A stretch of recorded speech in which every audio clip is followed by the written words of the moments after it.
pertanyaannya, Agus Santo, Rizky Ananda, Loren Gule, Dava, Idran Gule, Agung Sudarmaji. Sinyalnya naik turun ya.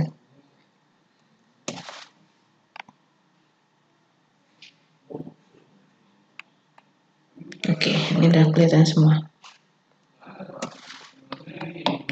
Nah, 2 lagi belum masuk ya?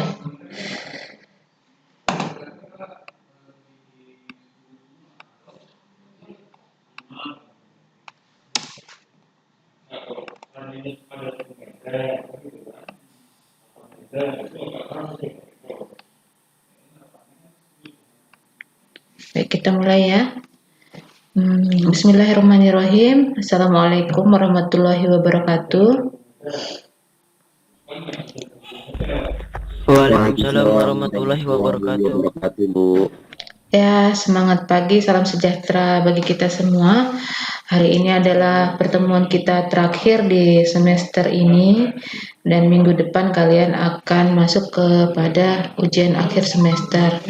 Kalian bisa akses nanti ujiannya di portal ataupun di e-learning.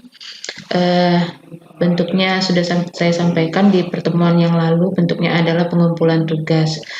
Saya harap kalian tetap semangat untuk mengerjakannya dan menyelesaikan tugas semaksimal mungkin. Bagi yang masih belum menyelesaikan kuis dan tugas-tugas sebelumnya, silahkan dikirimkan kembali sampai nanti akhirnya saya akan nilai seluruhnya untuk proses nilai kalian, laporan nilai. Baik, pertemuan kita hari ini akan membahas tentang arsitektur Cina dan arsitektur Jepang, 2 pertemuan yang kita satukan. Nanti juga kalian harus ikutin di e-learning untuk kuisnya ya, supaya ada yang tersisa di ingatan. Baik, Bu. Sudah, saya share.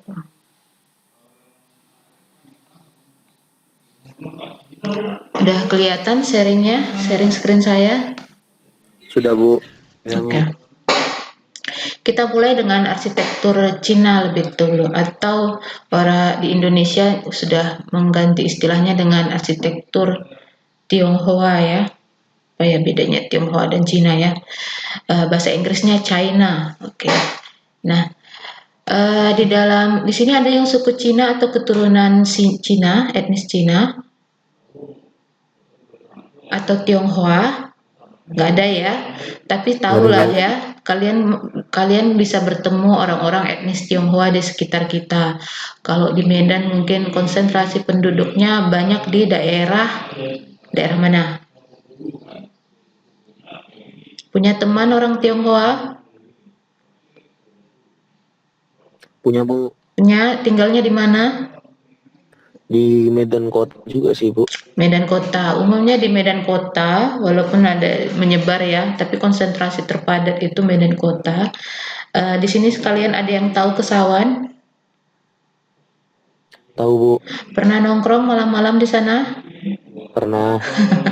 Ya, Kesawan atau secara umum disebut Chinatown, kalau secara dunia ya, itu tipikal kota tempat konsentrasi etnis Tionghoa yang hampir ada di seluruh Asia Tenggara dan juga ada di Amerika. Jadi mereka membentuk komunal seperti itu dan biasanya disebut Chinatown. Kalau di Medan, Chinatown itu disebut dengan Kesawan. Nah, seperti itulah pengaruh Cina dalam populasi Indonesia dan juga ternyata di dunia ya, menyebar. Kita akan lebih fokus kepada arsitekturnya dan tentunya tadi setelah melihat bagaimana mereka populasinya ada begitu luas, disitulah pengaruh arsitektur itu berasimilasi dengan arsitektur sekitarnya. Namun Cina ini unik, masih tetap mempertahankan nilai-nilai arsitektur Cinanya. Apa itu? Nah, di dalam konsep dan filosofi Cina itu dipengaruhi oleh ajaran kalau kita bilang ajaran agama ya, Konfusianisme Taoisme, dan Buddhisme. Ini ajaran yang mempengaruhi Cina. Dan Cina ini termasuk kebudayaan yang peradaban yang cukup tua dan salah satu yang tertua di dunia ya. Dan ajaran-ajaran ini berkembangnya dari sana. Kalau kita Buddhisme ya, Buddha ya, Taoisme turunan-turunannya lagi. Jadi ada kemiripan dan ada perbedaan. Kemudian konsep filosofi Cina itu ada simbol dan lambang-lambang bentuk yang ideal dan keharmonisan dalam tata masyarakat. Nah, istilahnya lagi di dalam konsep filosofi Cina yang populer ada istilah Hong Shui atau Feng Shui. Ini merupakan seperti kompas kehidupan yang mengatur elemen alam seperti angin, air, tanah, dan logam ya. Nah, Feng Shui ini kalau kalian nanti di dunia kerja punya klien orang-orang etnis Cina terutama di Medan itu biasanya masih suka bicara ini, bahkan nanti mereka punya ahlinya sendiri, jadi arsitek harus mendengarkan si ahli Feng Shui-nya ini, dia seperti bawa alat-alat begitu ya, alat kompasnya. Feng Shui ini membantu manusia, orang Chinese terutama, untuk memanfaatkan gaya-gaya alam dari bumi dan menyeimbangkan yin dan yang guna memperoleh qi yang baik dan menggambarkan kesehatan dan vitalitas.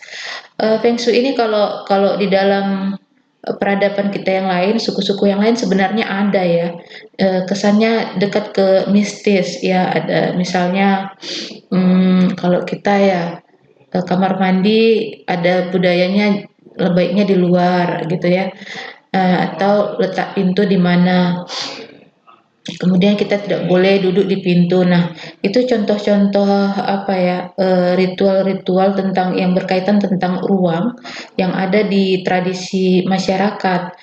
Nah, di Cina juga orang Chinese juga punya namanya Feng Shui. Namun kita sebagai orang yang belajar di dunia akademis yang sudah tingkat kuliah seperti kalian, mahasiswa, kalian harus mampu melihat sisi logis dari Feng Shui ini. Pada dasarnya kalau kita mempelajarinya ada hal-hal yang logis dari Feng Shui yang bisa diterapkan. Namun kalau itu tidak logis atau malah merugikan si penghuni, kalian punya logika yang tepat untuk menjelaskan. Jadi Feng Shui ini bisa untuk menjadi daya tambah kalian, wawasan untuk menambah analisis ruang, namun juga sebagai orang akademis yang objektif, kalian harus mampu menerimanya atau menerjemahkannya dalam logika. Kalau tidak sesuai dengan logika, jangan diterapkan. Nah, hal-hal yang mempengaruhi Hong Shui seperti ini ya, waktu kelahiran. Jadi bentuk rumahnya atau posisi tertentu bisa dihitung berdasarkan ini. Kondisi tanah pada lokasi tapak. Nah, ini masih logis ya. Kondisi tanah itu memang di ilmu kita juga wajar ya, kita harus memikirkan tapak yang baik. Tanahnya ya pada tanah yang kuat, stabil ya, sehingga yang di atas aman. Kemudian arah dan ukuran bangunan. Kita selalu melihat kebutuhan ruang kalau di dunia arsitekturnya. Kemudian orientasi ruang dalam, ada ruang yang view fokus bangunannya itu di ruang dalam. Kemudian bagaimana pola penempatan ruang dalamnya, inilah yang mempengaruhi Hong Shui.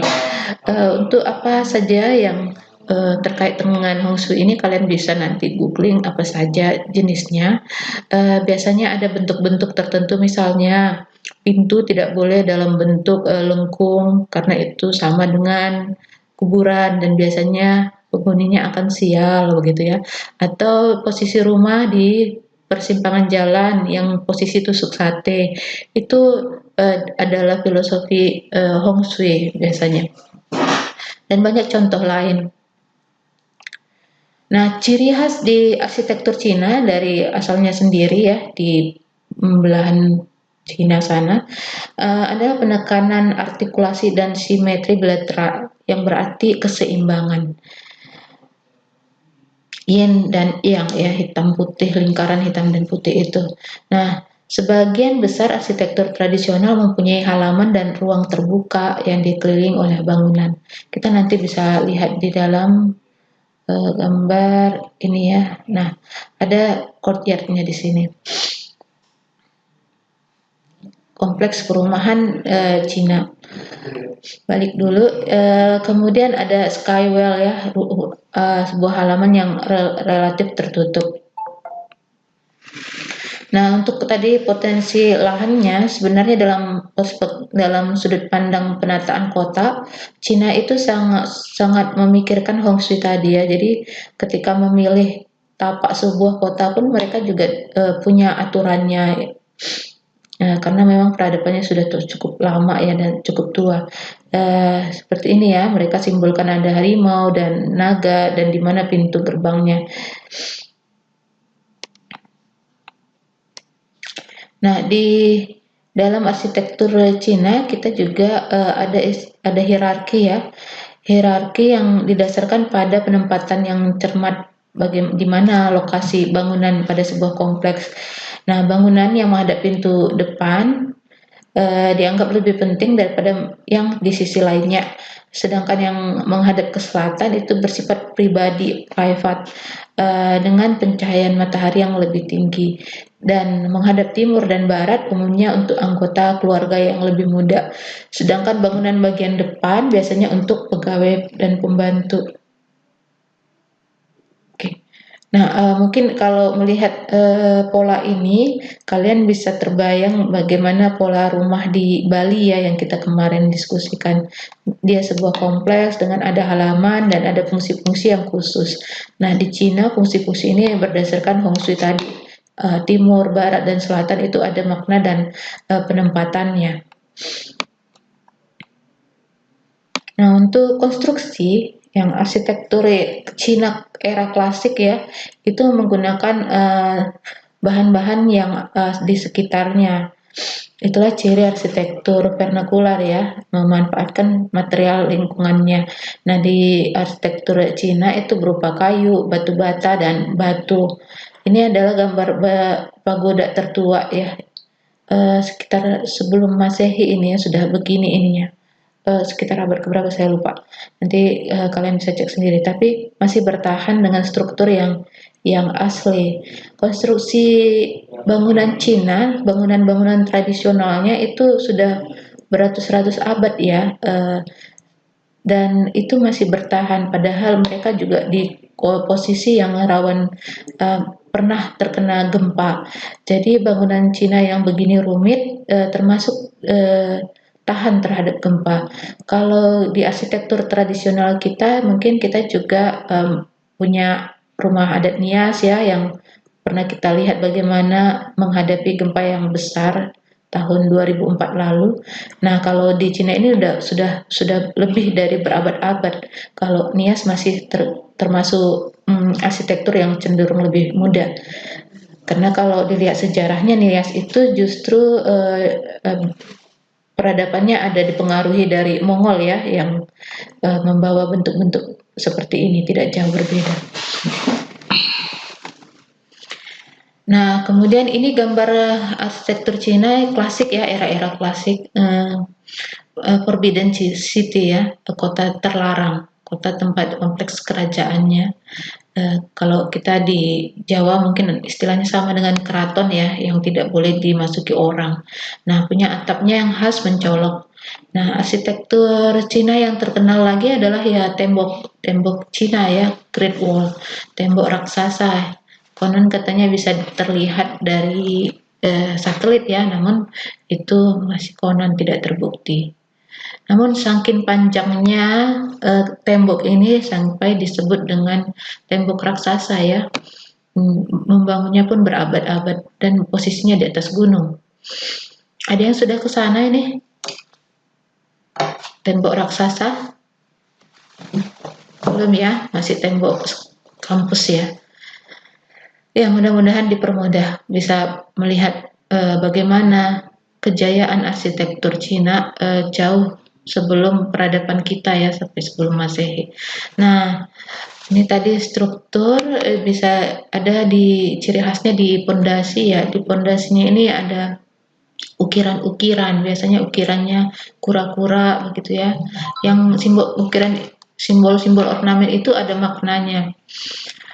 Kemudian tadi saya jelaskan bagaimana arsitektur Cina ini tahan gempa ya, dan mereka punya teknologi sambungan yang cukup tinggi, sama dengan nanti dengan Jepang juga seperti itu, karena Jepang lebih banyak ya intensitas gempanya.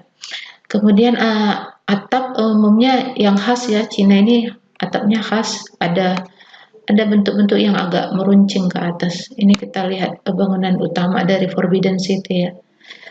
Bangunan ini kalau kalian nonton film kungfu ya, ini paling sering muncul ya. Nah, ini udah berabad-abad usianya dan masih bertahan. Karakter arsitektur Cina bisa dilihat pada pola tata letaknya.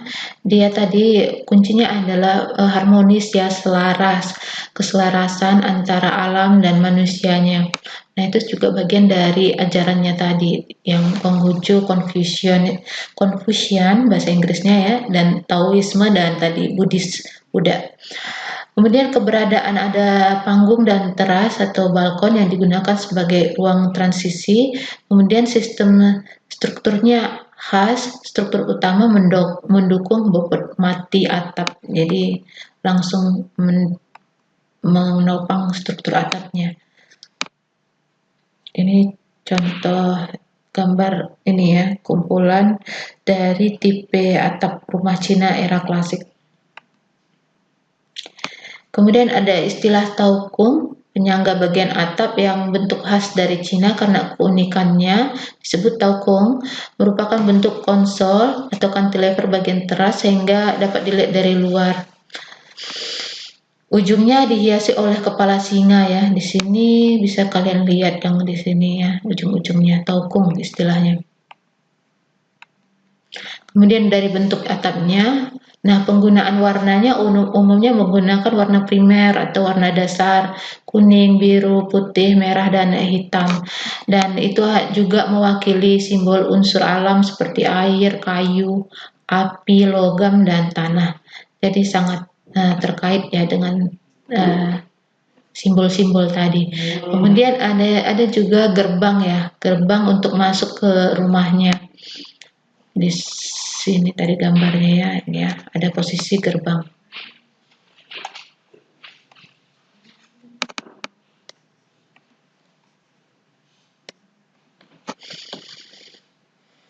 Kemudian detail balkon. Nah, tadi saya singgung di awal bagaimana pecinan. Nanti kalau kalian sudah lewat kesawan bisa lebih detail memperhatikan ornamen-ornamen Cina yang masih tetap muncul di kesawan tersebut apa saja, dan bagaimana tadi ya bentuk-bentuk atap ini apakah masih muncul, dan saya kira itu masih terlihat ya, walaupun kalau di kesawan mereka sudah memadukan dengan gaya-gaya kolonial, namun tetap ada khas yang muncul, minimal ornamen. Nah, setelah ini kalian bisa coba lebih detail memperhatikan ornamen-ornamennya, kapan ornamen-ornamen Tionghoa itu masih dipertahankan, apakah di pintunya atau di selasarnya ya. Nah, itu juga mempengaruhi pola arsitektur Indonesia, tidak hanya di pecinan sebenarnya, namun kita masih bisa lebih banyak melihatnya di daerah pecinan. Kalau di bangunan-bangunan Indonesia juga sebenarnya ada muncul pengaruh-pengaruh Cina ini. Di masjid misalnya Masjid Laksamana Cheng Ho ya, yang warna merah itu salah satu contoh menunjukkan kuatnya pengaruh arsitektur Cina di dalam masjid dan posisinya di Indonesia. Namun tipologi bangunan pecinan ini yang khasnya adalah rumah toko ya. Jadi rumah Chinatown ini biasanya ada sebenarnya di tengah poin begitu ya, ruang terbuka di tengah. Jadi kalau kita bandingkan dengan yang klasik ini, prinsipnya sama, ada courtyard-nya di tengahnya untuk membantu sirkulasi, atau juga kalau mereka mungkin berdasarkan feng shui, tapi secara ilmiah kita bisa lihat itu keberadaan taman di tengah ruko ini itu membantu sirkulasi udara untuk bangunan yang di depan dan di belakang. Seandainya ini ditutup, mungkin di tengah ini pasti di tengah ini sangat gelap. Jadi prinsipnya sama, walaupun posisi mereka sudah posisi ruko ya. Kenapa rumah mereka jadi ruko? Nah, itu kondisinya memang masa-masa kolonialisme etnis Cina ini kan pendatang dan hanya diberi tanah tidak begitu luas. Dan umumnya jadinya posisinya seperti ini. Nah, posisi rumah tinggal juga seperti itu ya, rumah deret ya, berdempet. Dan cenderung tertutup. Nah, simbol etnis Cina ini kita baca di contoh pecinan di Semarang ya, yang cukup besar, nggak jauh berbeda sebenarnya